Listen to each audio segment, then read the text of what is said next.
هذا يقدم انت هلا عيار ما روح حفلة مدعن daawadayaal sidoo kale waxaa nala taagan majaajilista caanka ah oo aad wada taqaanaan Habi Khaliif oo ka mid ahaa martida isbuucan ku sugnayd magaalada Brisbane ee dalka Australia showgii xalay Madiina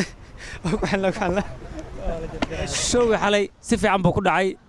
aad baa ugu faraxsanahay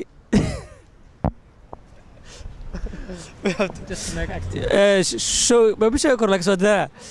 showga xalay si fiican buu ku dhacay startosmia adiga ay dharugtahay showga xalay aad baa ugu faraxsanahay I'm sorry okay bismillahir rahmanir rahim sax jiraniyo xalay والله أنا دي فتحة لو بدي أقصلي